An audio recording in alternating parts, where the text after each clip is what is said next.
All right, so decreased vision, left eye 4 days by myself. All right, so 44-year-old man, vision in the left eye started to decline about 4 days ago. Prior to that, the left eye was the better eye. He was diagnosed with diabetes a year ago. Since then, the A1C was good. He had an eye examination in September of 2018, 1 year prior to this presentation. And that was what made him go to the primary care doctor. His medical history is type 2 diabetes, and there's a list of his systemic meds: atorvastatin, losartan, metoprolol, Sigduo, and Traceba, and insulin. So visual acuity, right eye 20/50 -1 with no improvement on pinhole, and left eye was 20/125 -2 with no improvement on pinhole. IOP 12 and 13. So here's the first one. Color fund, yeah, color fundus photo. Media is fairly clear. I think the haze is just because of the connection. Nerve, from what you can see of it, appears pink, sharp, and flat, but there are all of these fibrotic bands, majority of which are over the nasal aspect of the nerve, but are circumferential around it. And then also appear to be circumferential around the fovea, involving the arcades, in what appears to be tractional retinal detachment. And then as you move out further into the periphery, you see significant dot blot hemorrhages in what appears to be all four quadrants for the most part. The supranasal quadrant appears to be the most spared, but not completely. This is a good eye. Right, right. Which again, the fact that you have this little area of foveal clearing is maybe their benefit. Yeah. Yeah. I mean, it's never a good sign when a diabetic's only been diagnosed for a year and they're already on insulin. So, And then you're just just zoomed in on this right eye again. You see this, what appears to be tractional retinal detachment, involving both the superior and inferior arcade circumferentially around the fovea. The fovea itself actually appears to be fairly flat and attached, a single dot blot heme there. And then there temporally, it's hard to say whether or not that's some exudate or just a reflection off of the fibrotic membrane itself. No, that's actually it's funny. I hadn't looked at that, but it's a little bit funny for a reflection. It almost looks subretinal. Yeah. And then again, dot blots as you move out to the periphery pretty extensively. And here's the left eye. So again, media fairly clear, nerve looks pink, sharp, flat. Actually, maybe there's some NVD on that disc. And then again, we're struck by all of these fibrotic membranes, nasal to the nerve, mostly involving superior arcade, but then coming inferiorly. Based on vision, I'm assuming fovea is more involved in this eye, but then you're also struck by inferiorly. It looks like there's more subretinal heme, as well as, you know, the dot blots in the periphery. Isn't it weird how it's all fibrotic? Like Yeah. you don't really see neovascularization. Yeah, just a lot of It's just. but I mean, maybe some of that, I don't know if some of the NVE is being obscured by all of the fibrosis. So again, same eye, zoomed in, you can appreciate the degree of fibrosis a bit more here. It's still hard to say just because of the quality, but I'd still be suspicious that there's some NVD there. And then again, you see it kind of looks like multi-layered heme with the dot blots and some subretinal. And then I guess you guys online can't see the laser pointer, but what Dr. Cohn was just pointing out, it almost looks like a demarcation line. They're just temporal to the disc, about a half disc diameter away into the macula.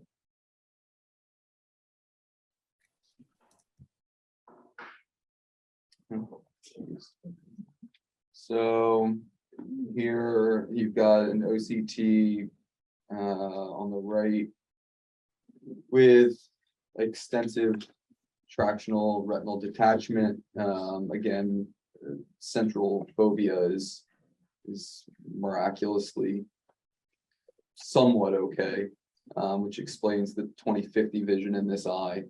But it's almost created like a crater all the way around it, where you have traction pulling up both circumferentially around the disc and then circumferentially all the way around the fovea as you move out temporally. You can also appreciate some intraretinal fluid, which isn't surprising. Diabetic, and it looks like there's also some exudate there. Again, just a horizontal cut. You're again able to appreciate the extensive tractional retinal detachment, which involves more of the temporal retina here.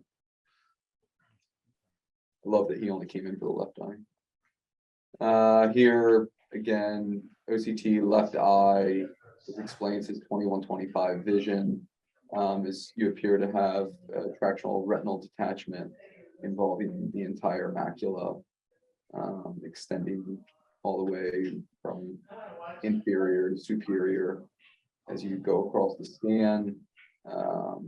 Again, there's some intraretinal fluid, intraretinal exudate,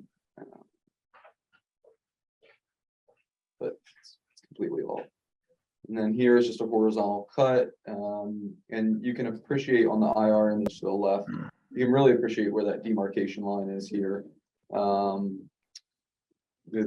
with some of the folds kind of nasal to it, where the retina is actually still attached in that area. Aren't they meeting at 8 You o'clock? get past that. Yeah, but they don't need anything from him. They're trying to get the papers together. The whole thing. I think I can. Yeah. Hold on. Go ahead, keep going. So here's Applied everything so far. Here's an epi. It looks like maybe you're in the arteriolar phase, maybe you're getting a little bit of laminar. But you can see extensive NVE, just everywhere you look. And you can't say from one image if it's gonna leak, but it's gonna leak. Do you guys know where the vascularization, is it off of the arteries or the veins? So Veins? Vein. And yeah, the vascularization sprouts off the vein.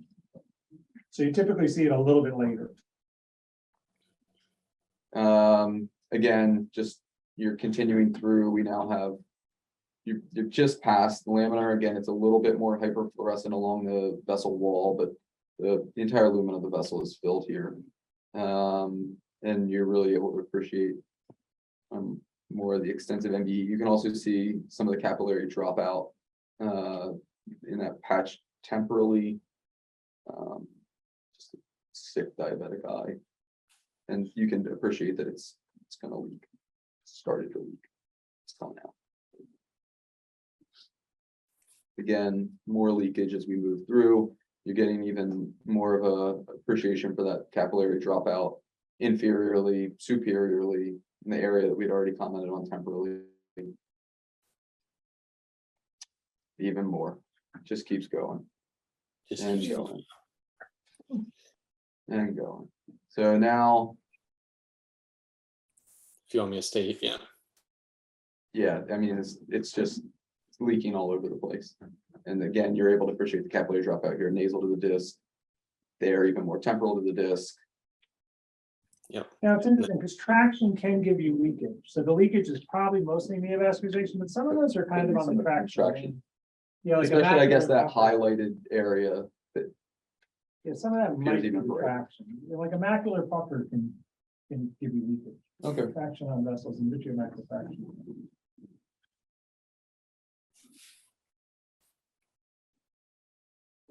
Left eye. Good.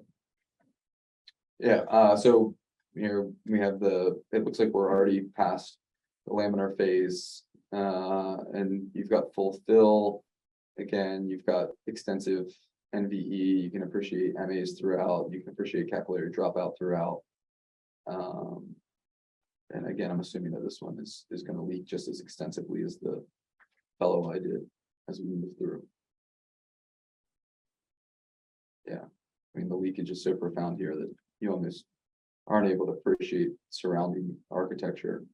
But again, extensive capillary dropout throughout.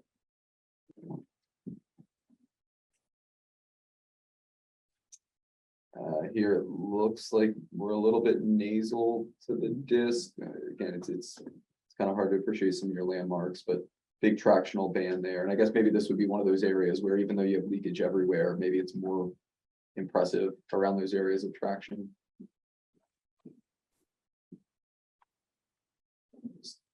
You can see more of the NV, more of those MAs, more of the capillary dropout.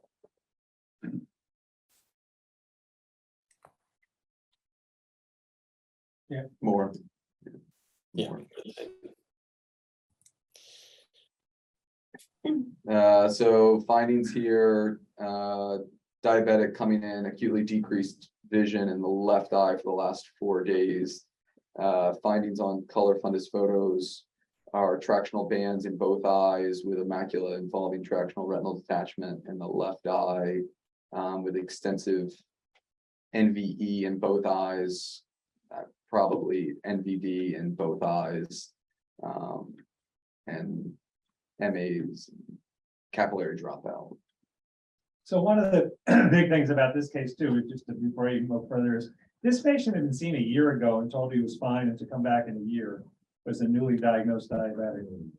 You know, it was actually a pretty good doctor. I work with a lot of different doctors, and this one was an optometrist. He was one of the better optometrists, and so that's why I've actually gone to doing fluorescein on people initially. And you guys might have done that already. I'm pretty conservative with fluorescein, but if I get a new diabetic or a diabetic with some findings, I mean, if they're totally clean, no, but if I see anything the least bit worrisome, I tend to get fluorescein just to verify that. I was gonna say the only time I've seen it, like if you truly had nothing, Right. I've seen like some pregnant women that Yeah. are diabetic where Yeah, they can explode, but Right. otherwise. Yeah, this probably was a lot worse than a year ago, and it just wasn't, you know, it can be hard. Sometimes people are light sensitive, you know, they're like this the whole time, you can't examine them, they're like, you're newly diagnosed, just come back in a year. Because he asked that, he's hasn't been like, he asked that when he first came in, it's like, shouldn't they seen somebody last year? And I was like, yeah, things can progress, you know, there's nothing to do now. How soon would you have them come back after that initial evaluation?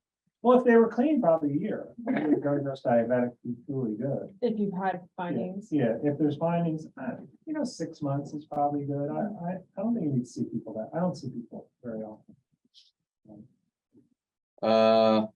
Differential, PDR, the tractional retinal detachments.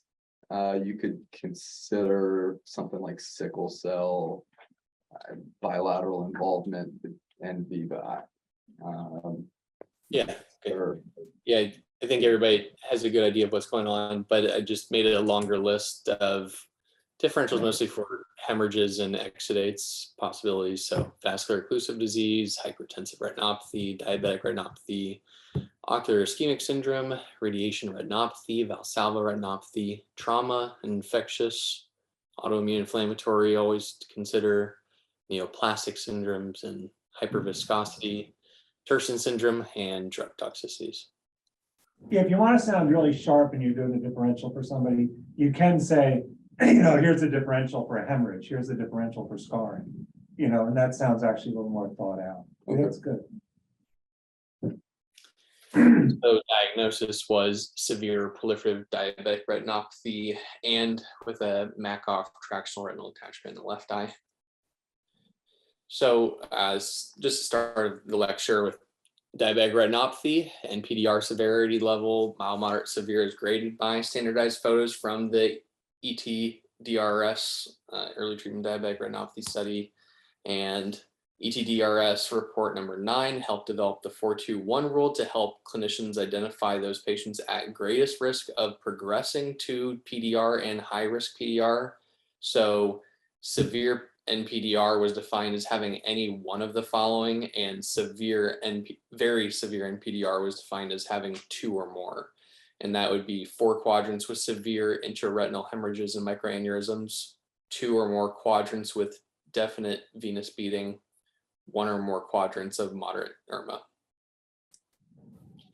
So in the ETDRS, patients with severe NPDR were found to have a 15% and 60% chance of progressing to high-risk PDR within 1 and 3 years, respectively. Very severe NPDR increased the chance of progression to high-risk PDR within 1 year to 45%. So PDR, extra retinal fibrovascular proliferation, which defines PDR, progresses through 3 stages. So first, find new vessels with minimal fibrous tissue cross and extend beyond the ILM, often using the posterior hyaloid as a scaffold. Then the new vessels increase in size and extend, developing an increased fibrous component. And then the new vessels regress, leaving residual fibrovascular tissue that may be tethered within the posterior hyaloid. And neovascular proliferation is categorized by its location, so NVD or NVE, so neovascularization of the disc, either on or within a disc diameter, and neovascularization elsewhere. Patients may receive treatment at any stage of PDR. However, treatment is usually considered mandatory once an eye has developed to high-risk characteristics. And PDR with high-risk characteristics is defined as having any of the following findings: any NVD with vitreous or preretinal hemorrhage, extent of NVD greater than or equal to a quarter disc area with or without vitreous or preretinal hemorrhage, as defined by the ETDRS standard photo 10A, and extent of NVE greater than or equal to half a disc diameter with vitreous or preretinal hemorrhage. And then here's just an example of that 10A photo for NVD. And here's an example of the standardized photo for NVE. So management of PDR, anti-VEGF is an option. DRCR Protocol S study randomized eyes with active PDR to treatment with either standard care, prompt PRP, or intravitreal ranibizumab and deferred PRP. At 2 years, visual outcomes were equivalent between the PRP and the anti-VEGF treated groups. However, ranibizumab treatment was associated with multiple benefits over PRP, including better average vision over 2 years, reductions in peripheral visual field loss, reduced rates of vitrectomy surgery, and fewer cases of DME onset. For patients who have a high likelihood of non-adherence due to medical instability or other limitations, treatment with PRP is the most appropriate option. And patients with high-risk PDR, PRP treatment in eyes not already receiving anti-VEGF therapy is almost always recommended. PRP destroys ischemic retina, which produces growth factors such as VEGF, so that does promote disease progression, but it also increases oxygen tension in the eye, resulting in regression of existing neovascular tissue and prevent progression of the neovascularization via 2 mechanisms, one being decreasing oxygen consumption overall as a result of purposeful retinal destruction, and 2 being increasing the diffusion of oxygen from the choroid in the areas of photocoagulation scars. So indications for pars plana vitrectomy in patients with PDR are non-clearing vitreous hemorrhage, significant recurring vitreous hemorrhage despite use of maximal PRP, dense premacular subhyaloid hemorrhage, tractional retinal detachment involving or threatening the macula, combined tractional and rhegmatogenous retinal attachments, red blood cell induced glaucoma and ghost cell glaucoma, and anterior segment neovascularization with media opacities preventing PRP. Tractional retinal attachment is caused by progressive contraction of the fibrovascular membranes over areas of vitreoretinal attachment, and posterior vitreous attachment in eyes with PDR is often incomplete due to strong adhesions between cortical vitreous and areas of fibrovascular proliferation. Hemorrhage often occurs at these sites due to stress exerted on the neovascularization. And then from here, this is the clinical course of the patient that we discussed, presented on 12/30/19, and it goes to show, left eye The following day, diabetic, Makoff, traction, and regumatogenous RD had PPV, ERM peel, PRP, and silicone oil placed. And again, for the second visit, same eye, June 17th of 2020. Again, a tractional RD nasal with PDR and PVR under oil. So another PPV with removal of the oil, another ERM peel, retinectomy, laser RD, silicone in the eye again. By the way, Dr. Cohen, what's his SMC? Is that a location? Me. Or? No, we always put who did the surgery. So I'm SMC. Okay, thanks. So I was like, this definitely Sometimes someone else did. I try to keep, this is the way I do my charting's evolved over the years. I like my charting now. So what I do is I keep everything that's done for the same diagnosis in each eye together. And I just rather, because some of these people, once they've had 10 surgeries, you've got like, oh, it's all over the place. So this is what I do now. I put the eye, then all the different surgeries. The dates. I kind of like this. But then it's like who did it, because I like getting credits from it. I don't want to say that. Okay. And then roughly 6 months later, again, PPV, oil exchange, and then cataract extraction. Right eye, time frame for that, January of 2020, tractional retinal attachment with hole at 5 o'clock, PPV, ERM peel, laser, oil. And then again, about a year later, had PPV, also cataract extraction, oil change. So Does anybody know of anybody in the community anywhere that can do a cataract over oil and not lose the oil? Gills, anybody in your Maverick? You guys have some good story. Anybody up there? Gills Senior used to be able to do it, but I've not had any surgeons that can comfortably do a cataract over oil. So what I did with him was I did an oil change. yeah, we usually at our facility usually plan to have it done before oil, but I don't think I've seen at our facility. Hard to do overall. What he told me, I asked him, Gills told me, this is a long time ago. He told me if you put a Lewicki in, just an anterior chamber maintainer and do your cataract, finish everything, take the Lewicki out, you don't lose the oil. I have noticed, I have tried to YAG a PCO on a patient that had oil, and it was pretty much impossible to break up the PCO. In fact, it just started creating air bubbles within the oil. Yeah, oil's a challenge. So what I've offered people is, and this guy I was so nervous about, I did an oil change at the time. I had the cataract guy, it was very complicated. I took the oil out, I did the cataract, I put the oil. And because I didn't want to leave him without oil. This guy, you'll see some more pictures. This was a. Yep, there's a couple more pictures here. So left eye 2 months post-op, visual acuity 2160. That's pretty good there. But the thing is, if you could stop time, that would be great. So I got everything clean in the left eye and I got him attached, but then he PVR'd, And Right, then the back 2 eye months. got attached too.